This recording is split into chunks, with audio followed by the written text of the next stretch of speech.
오늘 시편 104편 강해입니다. 우리가 103편하고 연결해서 생각해 보면요, 103편은 이스라엘 역사 속에서 용서와 사랑으로 나타난, 그래서 그 백성을 다스리신 하나님을 찬양했다면, 오늘 시편 104편에서는 창조 질서 속에서 나타난 하나님의 지혜와 전능하심을 찬양하고 있습니다. 주님 앞에 무릎 꿇고 경배하라는 뜻의 말로 시작하고 끝날 때도 역시 그렇게 끝나면서 주님을 찬송하자는 뜻의 할렐루야로 끝납니다. 그래서 오늘 말씀은 주님 앞에 엎드리고 주님을 찬양하자는 것인데, 바로 그분이 창조주이시기 때문이다 라는 것입니다. 그래서 오늘 창세기를 이렇게 떠올리면서 오늘 말씀을 읽으셔야 됩니다. 첫 번째로 1절에서 4절을 보면 매우 위대하신 하나님을 노래하고 있는데요, 어떻게 위대하냐? 권위와 위엄으로 옷 입으셨다고 했는데, 권위라고 하는 것은 영광스럽고 빛나는 것을 나타냅니다. 위엄이란 그 권위를 나타낼 수 있도록 어떤 장식된 것을 말합니다. 이게 뭐냐면요, 왕의 옷을 말하는데요, 왕복을 입고 왕이 왕좌에 앉아 있으면 그 옷에서 빛이 나고 장식이 되어 있고, 그렇죠? 그래서 그것이 권위와 위엄입니다. 하나님이 바로 우주 만물을 다스리시는 만왕의 왕이시라는 겁니다. 그런데 하나님은 세상 많은 신들이 있지만 많은 신들과는 완전히 다른 신입니다. 다른 모든 신들은 하나님이 창조하신 그 우주 안에 포함되어 있는 것입니다. 그러나 하나님은 만물을 지으시고 창조 전부터 계셨던 분이라는 겁니다. 2절에서 4절에서는 이러한 하나님을 시편 기자는 여러 가지로 비유를 했습니다. 첫 번째로는 빛으로 비유를 했는데요, 빛의 옷을 걸치시고 라고 했습니다. 창세기 1장 3절에서 5절에 보면 빛을 창조하신 하나님을 찬양한 것입니다. 원래 하나님은 볼 수 없죠. 볼 수 없는 하나님을 어떻게 할 수 있습니까 하면 하나님의 영광의 광채로만 드러난다는 것입니다. 하나님의 영광의 광채를 보고 그 너머에 하나님이 계시다. 그렇다고 우리가 햇빛 보고 햇빛 뒤에 하나님이 있다 이런 뜻이 아니고요, 상징적인 비유로 나타낸 것입니다. 하나님은 영광의 광채 뒤에 숨어 계셔서 오직 그 영광의 광채만 볼 수 있고 하나님은 볼 수 없다라는 것입니다. 그렇지만 그 빛을 보고 하나님의 영광이 드러난 것을 보고 우리는 하나님이 임하신다는 것을, 우리 앞에 계신다는 것을 알 수 있다는 겁니다.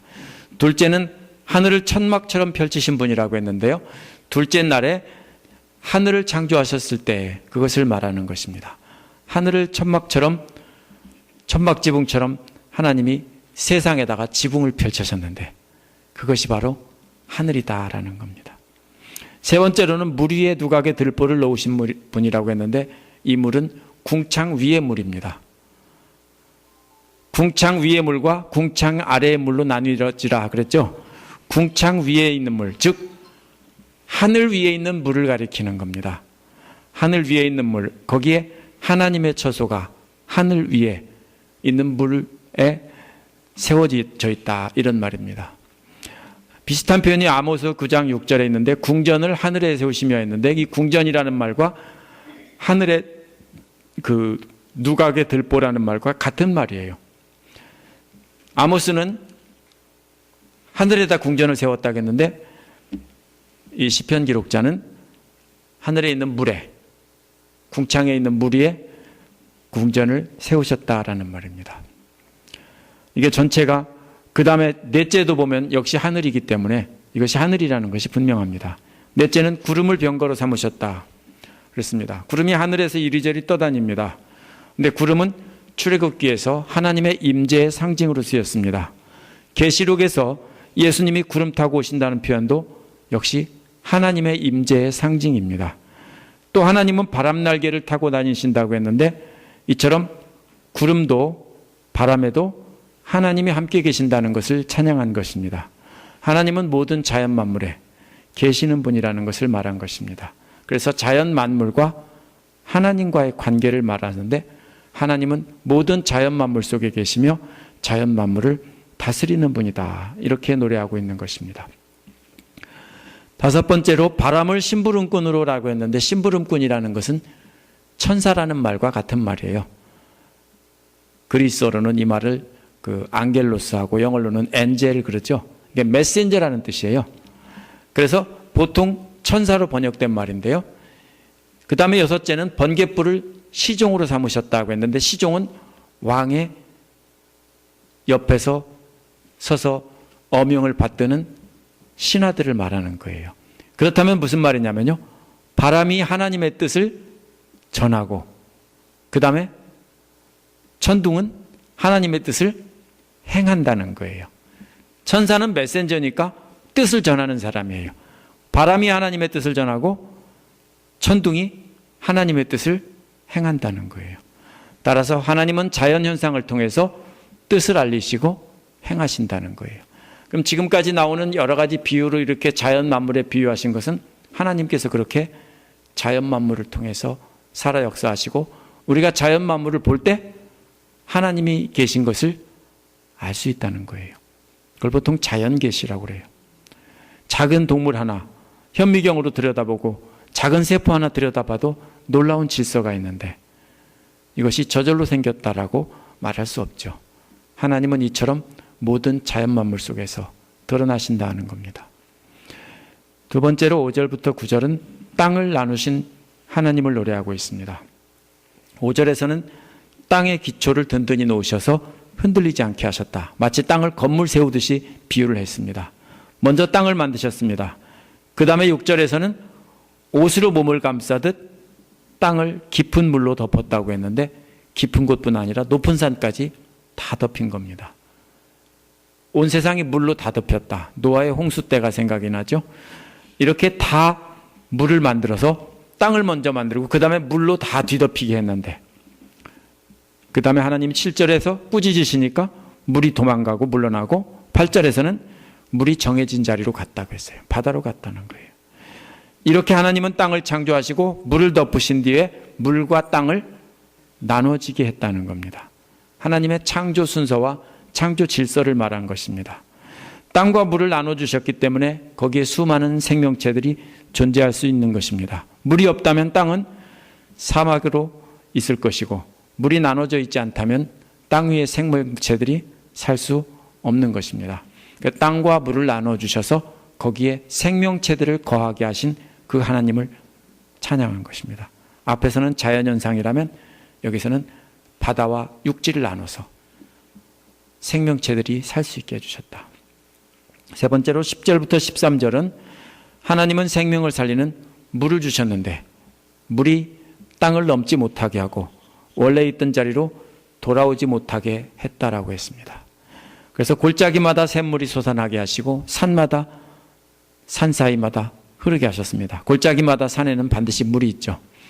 11절에 들짐승과 들나귀는 사람들이 돌보지 않는 야생동물을 말해요. 사람들이 돌보지 않아도 하나님께서 살 수 있게 하셨어요. 물을 주시고 해서.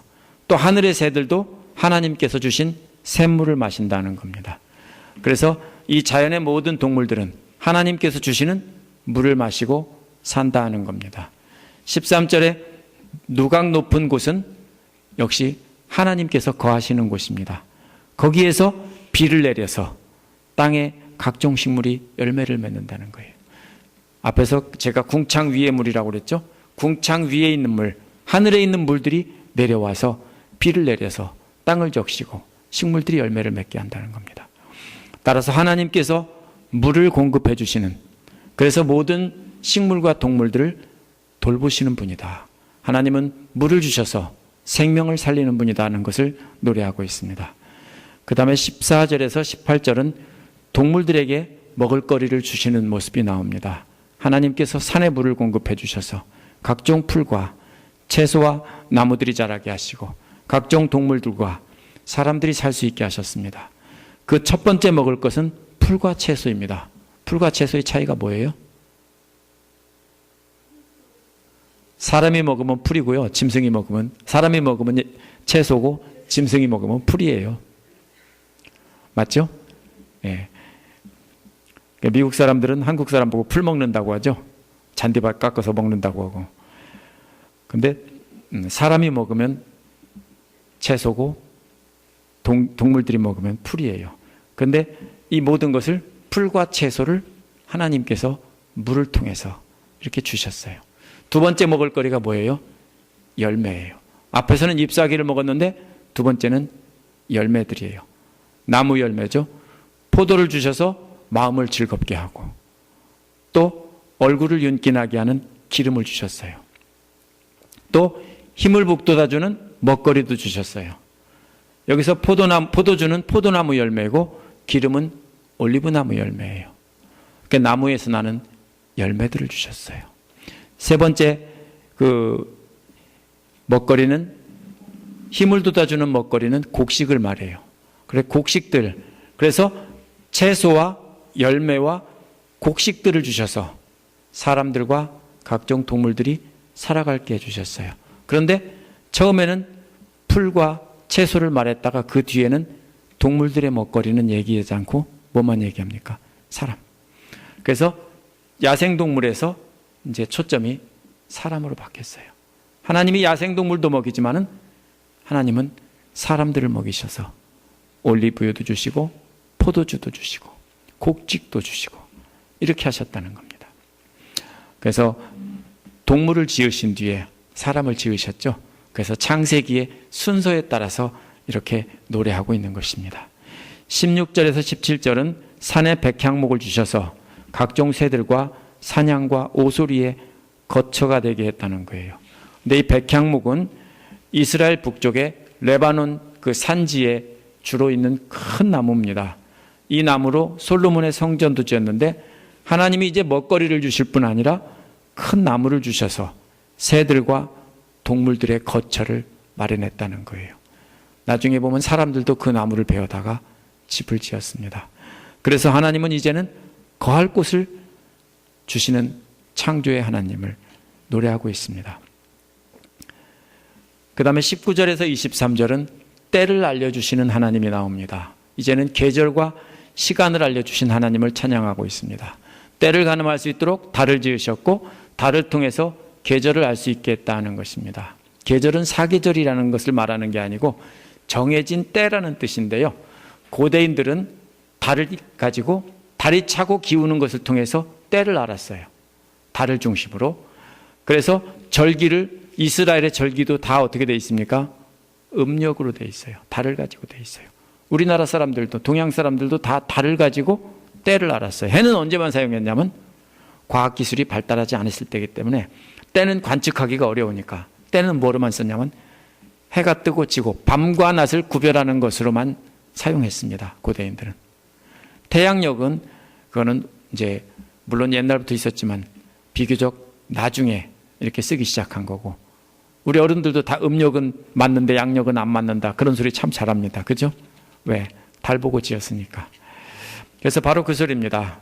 이제는 정해진 때를 알게 해주셔서 언제 씨 뿌려야 되는지 언제 거둬야 되는지 달을 통해서 알려주셨다는 겁니다. 이스라엘 사람들의 모든 절기는 다 달을 가지고 되어 있습니다. 해를 통해서는 단지 밤과 낮이 바뀌는 것만 알았을 뿐입니다. 언제 해가 서쪽으로 지는지를 알려주셔서 일할 시간과 쉴 시간을 알려주셨다는 겁니다. 20절에서 어둠도 하나님께서 주시는 것입니다. 이때부터 인간들은 휴식에 들어가지만 숲속의 짐승들은 활동하는 때라는 겁니다. 그런데도 고대 사람들은 어리석게도 해와 달을 신으로 섬겼어요. 이집트에서도 그렇고 많은 이스라엘 주변의 이방 민족들이 해와 달을 신으로 섬겼어요. 그런데 해와 달은 뭡니까? 시편 기록자가 보기에는 하나님의 피조물이에요. 그건 신이 아니에요. 또 동물 중에 가장 강한 사자도 뭐라고 그랬어요? 하나님께 먹이를 달라고 하다가 해가 뜨면 눕는다는 겁니다. 백수의 왕 사자도 역시 뭐예요? 하나님의 섭리에 따라서 움직일 뿐인데 어리석은 사람들은 사자와 같이 강한 짐승들을 신으로 섬기는 종족들도 있어요. 23절에서 사람은 낮에 활동하고 해가 지면 쉰다는 것입니다. 이런 자연의 섭리, 계절과 밤낮 이것을 주신 분도 하나님이시라는 겁니다. 24절에서 26절을 보면 만물을 충만하게 하신 하나님이 나옵니다. 하나님께서 하신 일이 24절에 나오는데요. 하나님의 지혜로 온 세상의 모든 것을 지으셨다는 것입니다. 땅에는 주님 지으신 것이 가득하고 바다에도 주님 지으신 것이 가득합니다. 물 위로는 배들이 오가고 물 속에는 리오야단도 논다고 했습니다. 리오야단은 신화에 나오는 괴물을 가리키는 말인데 또 고래를 가리킨다고 말을 하기도 합니다. 근데 이런 괴물조차도 하나님한테는 뭡니까? 피조물이고 애완동물이에요. 이러한 모든 생물들은 땅과 바다에 충만하게 하신 분이 바로 하나님이시라는 거예요. 자, 그럼 지금까지 뭡니까? 창조의 순서대로 창조의 질서를 따라서 하나님을 찬양을 했고 땅과 바다에 충만하게 하신 하나님을 찬양했습니다. 그다음에 27절에서 30절에 보면 만물을 먹이시는 하나님이 나옵니다. 27절에 모든 피조물이 하나님이 때를 따라서 먹이를 주기만 기다린다 했습니다. 28절에서 주시면 받아먹는다 했는데 받아먹는다는 말은 수확한다는 뜻이에요. 곡식을 거둔다 이런 말이에요. 하나님께서 주시는 만큼 거둡니다. 옛날 우리나라 사람들도 그렇죠. 흉년이 들으면 굶어가면서 먹고 살고 풍년이 들으면 그대로 먹죠. 하나님께서 주시는 대로 수확한다는 거예요. 오늘날은 기술이 발달해서 사람들이 얻고 싶은 만큼 만들 수도 있지만 옛날 사람들은 하나님께서 비를 주셔야만 풍년이 드는 거예요. 비를 제때 안 주시면 흉년이 드는 거예요. 바로 그런 소리를 말하는 겁니다. 그런데 손을 펴서 먹을 것을 주신다는 말은요, 이건 조금 다른 거예요. 앞에서는 주기만 했는데 이번에는 손을 펴서 주신다는 거예요. 무슨 소리예요? 마음대로 가져가라 소리예요. 네가 집어가고 싶은 대로 집어가 이 소리예요. 풍성한 수확을 거두어서 그래서 만족하는 겁니다. 무한 리필이에요. 마음대로 먹어도 돼요. 그래서 사람들이 만족한다는 겁니다. 그래서 때로는 필요한 만큼 주시기도 하고 적게 주시기도 하지만 때로는 배 터지도록 실컷 먹게 주시기도 한다는 거예요. 이게 다 누구라고요? 하나님이 하시는 일이라고요. 그런데 29절에서 주님께서 얼굴을 숨기시면 두려워 떨고 주님께서 호흡을 거두어 들이시면 모두 죽어서 흙으로 돌아간다 했습니다. 살게 하시는 분도 하나님이지만 죽게 하시는 분도 하나님입니다. 그래서 30절에서 주님께서 주님의 영을 불어넣으시면 그들이 다시 창조되고 땅의 모습을 다시 새롭게 한다는 겁니다. 죽은 것들이 다시 되살아난다는 뜻이 아니고요. 이제 새롭게 창조된다는, 무슨 불교에서 말하는 윤회를 말하는 게 아니고 하나님은 또다시 태어나게 하시고 이렇게 하신다는 겁니다. 필요한 만큼 주시는 것이나 넘치도록 주시는 것이나 적게 주시거나 안 주셔서 다 죽게 하는 것이나 전부 다 하나님의 주권에 속한 것입니다. 이 부분에 강조되는 것은 모든 피조물의 생명이 유한하다는 겁니다. 하나님의 손에 달려있다는 겁니다. 이것이 마지막으로 그 뒤에 보면 전능하신 하나님을 찬양하라는 내용이 마지막 부분에 나오는데 여기에서 31절은 주님의 영광은 영원하다라고 찬송하고 있습니다. 이게 왜냐하면 바로 앞에서 피조물들은 하나님의 손에 달려있고 유한하다라고 했는데 반대로 하나님은 그런 분이 아니라는 거예요. 하나님은 영원하다는 거예요. 앞에서 피조물이 다 흙으로 돌아가는 것과는 대조되는 것입니다. 영원하신 하나님은 친히 행하신 일로 기뻐하신다고 했습니다. 언제 기뻐합니까? 특히 피조물인 인간들이 하나님의 목적에 합당하게 살며 영광 돌릴 때 기뻐하는 것입니다. 그러나 32절에서 하나님은 그 피조물을 언제나 멸하실 수 있는 분입니다. 이처럼 하나님은 피조물을 통해 영광받고 기뻐하시기를 원하시기 때문에 시편 기록자는 뭐라고 말합니까? 살아있는 동안 주님을 노래할 것이다. 숨을 거두는 그 순간까지 하나님을 노래할 것이다. 생명이 붙어있는 한 주님을 위대하심을 노래할 것이다. 이렇게 고백합니다. 시편 기록자는 하나님에 대한 두려움보다는 사랑이 가득합니다. 34절에서 시편 기록자는 자신의 묵상을 주님께서 받아주시기를 간절히 소망합니다. 그러면 주님 안에서 즐겁기만 할 것이다 노래하고 있습니다. 이는 이러한 놀라우신 하나님의 은혜를 찬양하고 묵상할 때 주님께서 기뻐 받아주시고 주님의 품 안에서 즐겁게 지낼 수 있다는 것입니다. 이게 지금 시편 기자가 노래하는 것입니다. 이처럼 찬송을 하던 시편 기록자가 35절에서는 갑자기 엉뚱하게 죄인들에 대해 사라지라고 소리칩니다. 왜냐하면 죄인과 악인들은 하나님을 슬프게 하기 때문입니다. 시편 기록자가 하나님을 찬양하고 하나님의 놀라우심을 묵상해서 하나님을 한참 기쁘게 하고 있는데 갑자기 죄인들이 생각나고 죄인들이 보여서 그 기쁨을 깼기 때문입니다. 35절 끝부분에 주님을 찬송하라는 말은 주님 앞에 엎드려 영광 돌리라는 말입니다. 맨 앞에서도 주님 앞에 엎드려 영광 돌리라는 말, 송축하라는 뜻인데 여기서도 그대로 나옵니다. 그리고 마지막 말은 원어 그대로 똑같이 번역하지 않고 할렐루야라고 썼습니다. 이것은 하나님을 찬양하라 이 말입니다. 할렐루야는 히브리어입니다. 우리도 히브리어 하나 압니다. 할렐루야. 그래서 오늘 시편 내용을 전체를 풀어드렸는데요. 이 말씀을 보면 시편 기록자는 하나님의 창조 질서를 따라 찬양하고 있습니다. 모든 만물을 창조하시고 먹이시는 분이 하나님입니다. 모든 생명의 주권이 하나님께 속해 있습니다. 오직 하나님 앞에 엎드려 찬양하는 자만이 하나님을 기쁘시게 할 수 있다는 겁니다.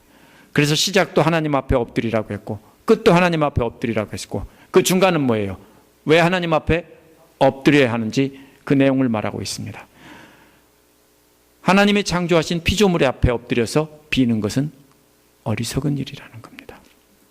창세기에서 하나님은 모든 만물을 창조하시고 마지막에 인간을 창조하셨습니다.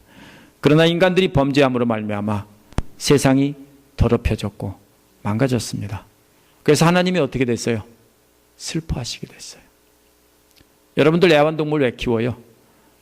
재롱 보고 주인을 따르는 거 보려고 키우죠? 그러면 집에 가면은 반갑게 맞아주고 그런데 애완동물이 집에 가기만 하면 죽을 둥살둥 모르고 물어뜯고 공격한다면은 키우겠어요? 당장 갖다 버리죠. 키울 사람 없어요. 아, 그래도 사랑한다고요? 그럼 하나님이에요. 근데 보통 사람들은 뭡니까? 계속 똥만 여기저기다 흘려도 갖다 버리는데 사람들이 어떻게 됐어요? 하나님을 창조하도록 찬양을 했는데 우상 숭배하고 하나님을 대적하고 하나님 없다고 그래요. 옛날이나 오늘날이나 똑같아요. 오늘날도 그래요. 수많은 사람들이 하나님이 없다는 것을 증명하고 있어요. 과학적으로. 그런데 우상 숭배뿐 아니라 과학을 가지고 신이 없다는 것을 증명하면서 떠드는 것도 결국은 우상 숭배예요. 창세기에서 하나님은 모든 만물을 창조하시며 마지막에는 인간을 창조하시고 기뻐하셨습니다. 그런데 이 망가진 이 자연, 하나님과의 관계는 어떤 노력으로도 다시 돌릴 수 없습니다. 우리가 하나님 사정에서 제발 좀 돌아서 주세요 해도 소용이 없어요. 우리가 할 수 있는 일이 아니에요. 그거는 하나님께서 하시는 일이에요. 그래서 바울은 로마서 8장 19절에서 피조물들이 하나님의 자녀들이 나타나기를 뭐라고 했어요? 간절히 기다린다라고 했어요. 22절에서는 피조물들이 이제까지 함께 신음한다고 했어요. 뭐라고요? 빨리 하나님 나라가 이루어지게 해주세요. 하나님 나라가 이루어져서 회복되게 해주세요. 하나님의 자녀들이 나타날 때 세상이 다시 회복되는 것입니다. 그래서 하나님은 그 아들 예수 그리스도를 이 땅에 보내셨고 그 아들을 통해 자기 자녀를 삼으시고 창조주 하나님을 찬양하게 하셨습니다. 하나님은 그리스도를 통해 우리를 만나주시고 그 품 안에 거하며 그분을 찬양하게 하셨습니다. 베드로전서 4장 19절에서 하나님의 뜻을 따라 고난을 받는 사람은 선한 일을 하면서 자기 영혼을 신실하신 조물주께 맡기십시오 그랬습니다. 그러므로 우리의 존재 목적은 우리를 구원하신 하나님을 찬양하는 것입니다. 그 품에 안겨서 그분을 기쁘게 하는 것입니다. 그것이 하나님께서 세상을 창조하시고 마지막에 인간을 창조하셔서 우리 보고 다스리라고 한 이유입니다. 그래서 창조주 하나님께 우리를 맡기는 것이, 그 앞에 엎드리는 것이, 그 무릎에 안겨서 하나님을 찬양하며 하나님께 영광 돌리는 것이 우리가 해야 할 일입니다. 이 시간 우리 함께 기도하겠습니다.